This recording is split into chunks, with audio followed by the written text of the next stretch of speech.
Good morning. Good morning, Your Highnesses, Your Excellencies, ladies and gentlemen. It gives me a great pleasure to be part of the FII this year. I'm happy to see a full house and so many familiar faces in the audience. So we've got 40 minutes to discuss Pakistani's economy and to discuss the emerging opportunities that might provide. So good morning and thank you for making the time. Your Excellency, you've assumed office as Prime Minister in August 2018 with a mission to achieve Naya Pakistan, new Pakistan. Tell us more about it. Well, thank you. First of all, let me say what a pleasure it is to be here. Opportunity to talk about Pakistan, investment opportunities. But Naya Pakistan is actually the Pakistan it was meant to be.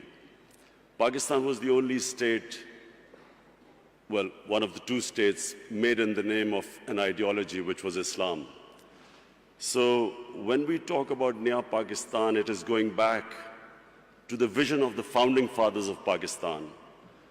And what the founding fathers of Pakistan envisaged was a state based on the principles of the first Islamic state of Medina. And those principles were justice, meritocracy, a welfare state where the state took responsibility for the weaker section of the society, and above all, state to educate its people. So these were the principles which, very lofty principles, why Pakistan came into being. So when we talk about Naya Pakistan, it means going back to the principles of what the founding fathers stood for. And hence, the struggle to educate our people, develop our human resources, strengthen our institutions, especially of justice. Sadly for us, some of those principles are more visible in, say, the Scandinavian republics, say in Switzerland, say in New Zealand, than in Pakistan, what was supposed to be an example for what an ideal Muslim state was supposed to be.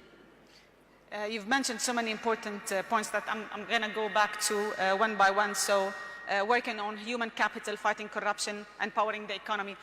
Walk us through the economic agenda of your government now. Well, you know, we have been in power for 60 days.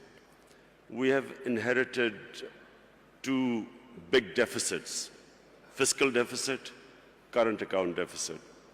And so the immediate concern for our government is to increase our exports. We need to increase our exports because we have shortage of foreign reserves because of our current account deficit. We need to get more remittances through the banking channels because there are about 8 to 9 million Pakistanis who work abroad, who are living abroad. So we need to bolster our foreign exchange reserves, immediate improvement in exports, giving incentives to the exporters, getting Pakistanis to send remittances through the banking channels, because then we would have enough dollars. At the same time, clamping down on money laundering. It's a problem in most of the developing world where the money leaves the country through illegal channels. And then create the opportunities for investment. So these are the immediate measures we have been taking in these 2 months.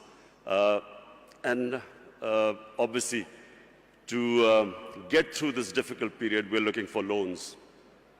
And that's actually my next question, because with such an ambitious agenda, you require resources.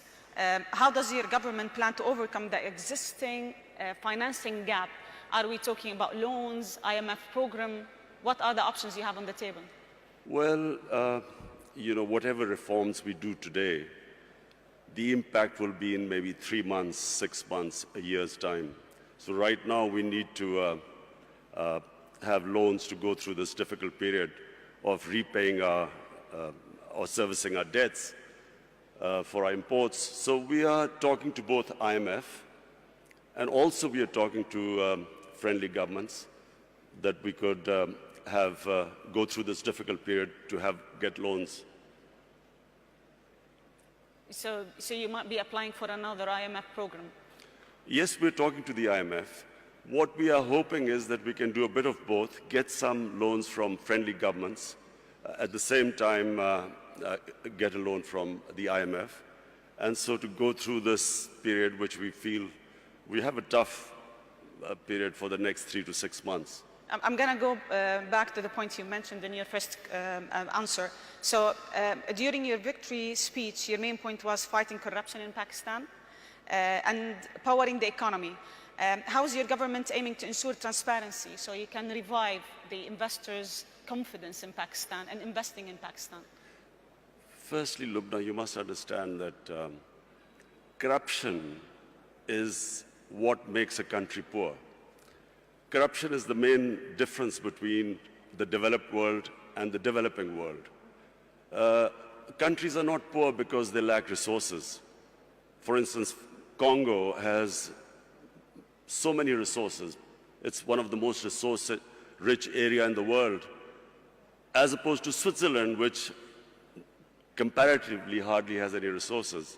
The difference is that what corruption does is, it does two things. One, it destroys state institutions.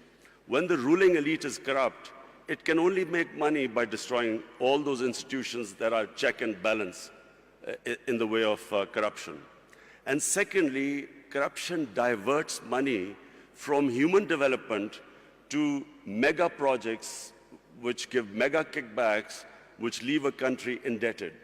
So Switzerland is one of the most prosperous countries in the world because it has very good governance. It has strong state institutions, and it uses the money to develop its human resources. So in Pakistan, the challenge is, how do we strengthen our institutions enough to make it impossible for people to be corrupt, or corruption at a level which is manageable? And secondly, divert the resources to develop our human resources. This is the challenge of Pakistan. So what we've been trying to do since we've been 60 days in power is to strengthen the state institutions, develop meritocracy. The reasons why state institutions get destroyed is because cronies have been put in key positions who then, once there is no meritocracy in a state institution and there's no rule of law, the state institutions do not prevent anyone from stealing money from the country. So this has been the main agenda of our party. And then secondly, to prioritize institutions that will help the exporters. So hence, we have made all the laws at the moment to help our exporters. Unemployment also is a main concern for you. You've been very concerned about youth unemployment, training youth to be able to find jobs and creating jobs. Tell us more about the agenda in that particular field. Pakistan has 100 million people below the age of 35. Yes. Now, in one way, that's a huge opportunity. But secondly, it is a big pressure on the government to find employment for this young population. We have embarked on a very ambitious program. Pakistan has 10 million shortage of houses. So we have embarked on this program that in the first 5 years, we will build 5 million houses. And so hence creating all the conditions, removing all the red tape that comes into the housing sector. Also, of course, trying to attract foreign investment for this housing. At the same time, apart from the housing, what we are trying to do is create the enabling environment for investment. One of Pakistan's strengths are the overseas Pakistanis. We have, as I said before, 8 to 9 million Pakistanis working abroad. We have, if we create the enabling environment, we will then be able to attract their investment.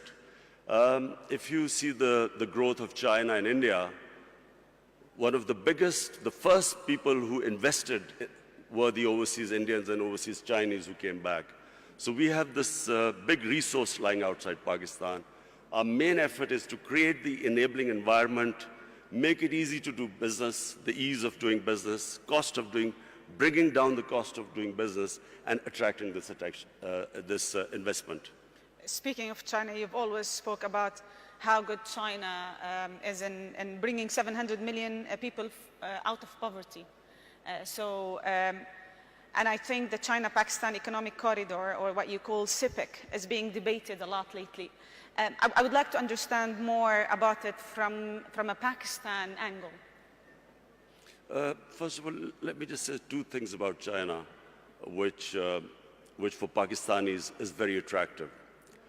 One is that China is the only country in human history which brought out 700 million people out of poverty in 30 years. Secondly, China has, in the last 5-6 years, really clamped down on corruption. In the last 4 years, I think they convicted about 415 government ministers in corruption cases. So these are the two problems which face Pakistan. We have corruption, and so we are going to look for ways, because white-collar crime is very difficult, especially in our countries, to catch, because we do not have the people. Absolutely. We do not have those who understand, who can convict white-collar criminals. So we are going to get help from China. And secondly, all the ways, the way they have brought this huge amount of humanity out of poverty. So poverty alleviation is the second thing which we learn from China, and I'm going there next month. So we hope to, we've already asked the Chinese government to help us in these two areas. CPEC is a great opportunity for Pakistan. CPEC connects us to China, which is one of the biggest markets. Because of CPEC, we are developing Gwadar, which is, after Singapore, the second deepest port.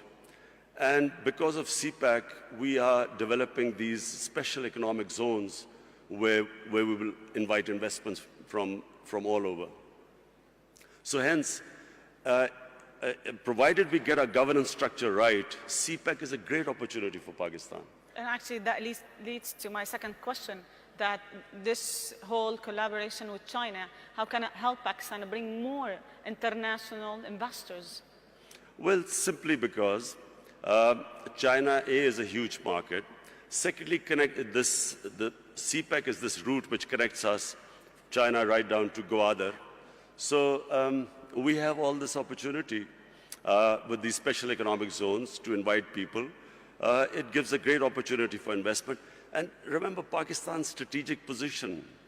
It is sitting next to two of the biggest markets, India on one side, China there, and then, of course, inshallah, when peace returns to Afghanistan, then we have this all the way to Central Asia. So Pakistan is strategically probably one of those countries blessed. It is placed in one of the great positions in the geography of the world. And actually, I would like to comment on this point, because rightly so, like Pakistan is very well placed to connect Central Asia, Middle East, China, and the Eastern markets. Do you have a plan to leverage on that natural advantage? The plan is to create the enabling environment in Pakistan so that we can attract investors. Not just foreign investors, not just overseas Pakistani investors, even our own investors who, unfortunately, because of our poor governance system, were not really investing in Pakistan. We didn't even give them enough incentives, and I'm talking about Pakistani investors. So we are restructuring our duty structure. We are our tax incentives. We are restructuring everything so to incentivize people to invest. What are the sectors that you think investors would be more interested in Pakistan? Minerals, there are vast amount of mineral wealth lying in Pakistan. Coal, we have one of the biggest coal reserves in the world. We have copper reserves, one of the biggest copper reserves, zinc. We have a lot of areas of gas which have not been explored at all. But then we have tourism. You see, Pakistan is one of the most diverse countries in the world. Pakistan starts with alpine in the north. We have alpine climate. And then from the highest, which is the second highest mountain in the world, which is K2, we go on to the sea. We have 12 climatic zones on the way. So we have, tourism has exploded in Pakistan. Our infrastructure cannot cope with the tourists. So that's one of the biggest opportunities to invest in our country. And then we have three types of tourism. We have religious tourism.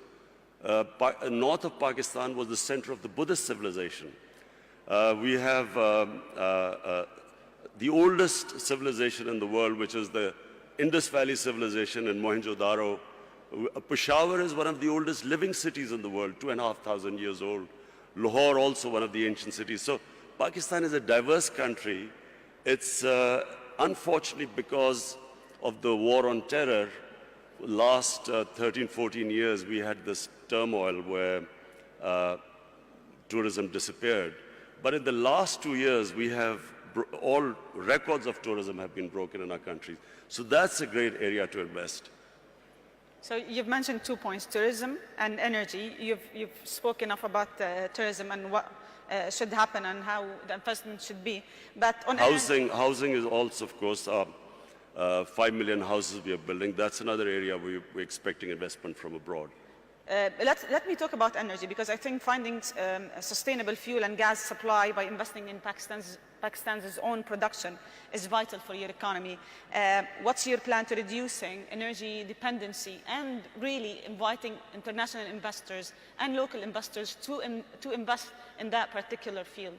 You see, we have hardly had any investment in our mineral resources. And one of the reasons, as I said again, in the last 15 years, was this war on terror, where we became the center of terrorism, suicide attacks, and so investors would not come to Pakistan. Then we had last 10 years very poor governance, corruption. We did not give enough incentives for investors to come to our country. Now, thanks to our security forces, our intelligence agencies, Pakistan has controlled terrorism. It's within Pakistan now, we have really clamped down on terrorism. It's very secure. We still have problems, terrorism coming from Afghanistan, but that's why we are hoping that these peace talks, hopefully peace talks between Taliban and the Americans, we hope that once Afghanistan settles, then not only will there be no terrorism within Pakistan, but then we have this access all the way to Central Asia. So we did not have investment coming into gas, into other minerals, because we had turmoil in our country. Now with peace and stability, we have people coming in. We have some of the big giants in the energy sector now showing interest. In fact, in December, I think Exxon is coming in Pakistan. They're coming back to Pakistan. And also we want to give incentives for the people in the investors in the energy sector to come and invest in our country. Your Excellency, from here, from the FII, what message do you want to give the world about Pakistan? The message is that Pakistan is a country with great potential. In the 60s, Pakistan was growing faster than almost any country in Asia, and that's because we had the best governance system. We unfortunately lost our way. In the 80s, we ended up in what was the Afghan Jihad. We then had remnants of the Afghan Jihad throughout the 90s. 9/11, post 9/11, we suffered from terrorism. And then our governance system also, unfortunately, did not enable us to attract an investment. Now, Pakistan, in my opinion, is ready. I repeat, the biggest resource in Pakistan are the 100 million Pakistanis below the age of 35. It's a huge potential in the country. We have a diverse, mineral-rich country, one of the most fertile lands in the Indus Valley Basin. So today, the country stands where it is probably right now is the best time for investors to come to our country. Thank you very much. I'm going to open the floor now for some questions. We've got around 10 minutes. So if you have any questions, please just mention your name and your institution. We've got some mics.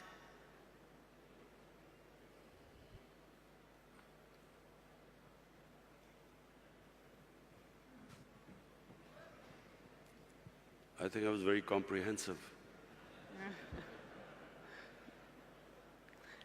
We've got so many questions. Can we just pass the mics, please?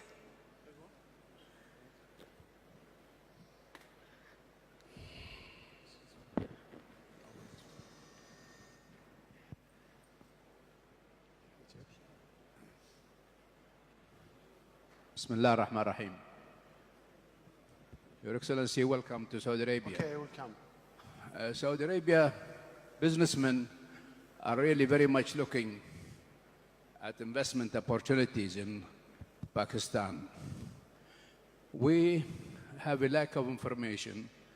I think we need to strengthen the economic section of the Pakistani embassy in Saudi Arabia so that the Saudi businessmen have full information.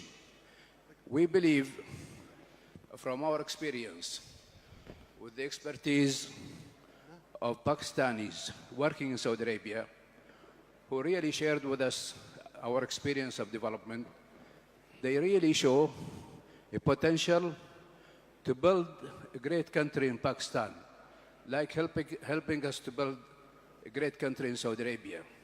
So we are looking forward to get more information about Pakistan because many Saudi businessmen are interested for investment in Pakistan.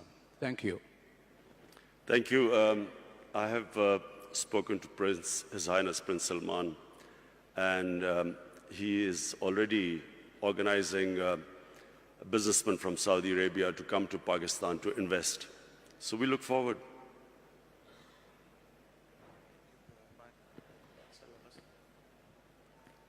Okay. I'll take 2 more questions.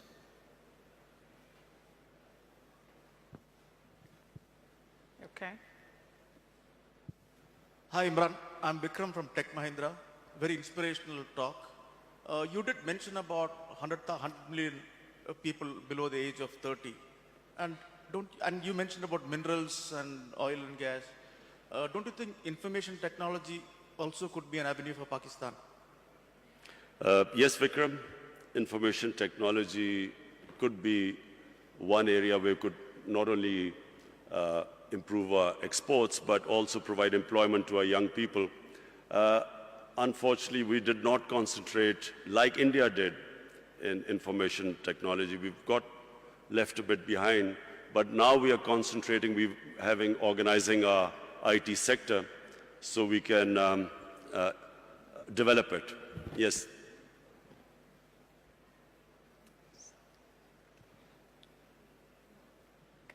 Assalamu alaikum, Khan Saab. My name is Kashif Khan. I'm a private equity and investor from the Middle East. My question to you is, a lot of investors have invested previously in the past into Pakistan economy. The biggest challenge they have is exiting out of those investments. How this government will facilitate the previous investors to exit, which will give more confidence to the future investors? Well, Kashif, I have my team here. Our chairman of board of investment is here, our finance minister, our commerce minister. The whole idea is, in Pakistan right now, is how to make it easier for people to invest, the ease of doing business. We are already working on it, trying to remove all impediments. In fact, we are now about to develop a one-window operation for investors, that anyone who wants to invest in Pakistan, he will just be able to contact a one point where they can contact, and any problems they are having, we will remove. So we are now determined that the only way the country can go forward and we can provide employment to this young population is by helping the investors. And you will find things improving by the day. So we will have one more question before we wrap up. Heather Henyon from Mindshift Capital. Hello. Assalamu alaikum, Your Excellency. Welcome to Riyadh. Pakistan is one of the largest importers of oil, and Saudi being one of the largest exporters. So can you maybe shed light on the possibilities of potential cooperation in oil refineries or downstream opportunities in manufacturing in Pakistan? Well, we are already talking to Saudi investors for an oil refinery to be built in Pakistan. In fact, we need 2 oil refineries in Pakistan bearing the amount of demand. So yes, the answer is yes, we are talking to Saudi Arabia. We have already met Saudi investors who just came over to Pakistan. And there is cooperation, and there's going to be increasing cooperation between Saudi Arabia and Pakistan. So we have one more question. Okay. Oh, sorry, over here. Heather Henyon from Mindshift Capital. Just to ask about the gender strategy for Pakistan. We know that women have played a very strong role in microfinance, in the business of Pakistan, and in the formal economy of Pakistan. Can you talk more about the role that you see for women going forward as entrepreneurs and their role in the business sector? Thank you. The most important thing at the moment for our government is to ensure that we raise a female literacy in our country. Unfortunately, in literacy we have got left behind in the subcontinent, but specifically female literacy. So you can only empower women really if you educate them. So in the 5 years when we were in power in Khyber Pakhtunkhwa, the province our government was in power, we decided that every 100 new colleges to be built in Khyber Pakhtunkhwa, 70 would be for women. Similarly, in primary, all primary education schools which we were going to open, out of 100, 70 would be for women. So that's number one. Secondly, we have this housing project which we've started. We are, at the bottom tier, we are doing microfinance for the poorest of the poor. This is affordable housing. And for the poorest of the poor, we are introducing microfinance. And there also we are involving women because we find that they are always in microfinance, they always pay back the loans much better than the ratio which men pay back. But apart from that, we're trying to do something which sadly hasn't happened in Pakistan. Women do not get their inheritance rights, which is mentioned in the Sharia. In Pakistan, in rural areas, women don't get their rights. So also financially empower them by ensuring that they get their inheritance rights. So we've got another question, please. Mr. President, this has been Hindi from Dubai, UAE. You have a great neighbor next to you, which is India, and they have great potentials to be a great partners with you. What is your efforts to let go all the past history and become one big nation, collaborating with each other in different fields and businesses? Thank you. Well, I'll answer my final question. Look, one thing Pakistan needs more than any other country right now is peace and stability. The last decade or more, specifically after 9/11, has been of the greatest turmoil to our country. A war which Pakistan had nothing to do with. Pakistan ended up losing almost 80,000 Pakistanis dead. Our tribal areas devastated by the war. Half of the population in the tribal areas internally displaced. Over $100 billion lost to the economy. And one of the reasons why we are at this stage where I'm talking about the two biggest deficits, fiscal and current account deficit, is because of this instability and the war, where investment just dried up in Pakistan. So what we need is stability. Now, stability means peace with all its neighbors. We have peace with India, we have peace with Iran, peace with China and Iran. Our problems are right now with Afghanistan and with India. Now, when I won the elections and came to power, the first thing I tried to do was to extend a hand of peace to India. Unfortunately, and I think it's because of the Indian election coming up, and because, sadly, anti-Pakistan rhetoric brings in votes, I'm afraid we got no response from India. In fact, got rebuffed by India. Now, what we are hoping is that we'll wait till the elections, then again we will resume our peace talks with India. Peace with India is important not just for Pakistan, but for India as well. All the money that should be diverted to our human resources ends up being diverted to non-productive arms race. And secondly, peace with Afghanistan, peace in Afghanistan. It's critical for Pakistan because at the moment, the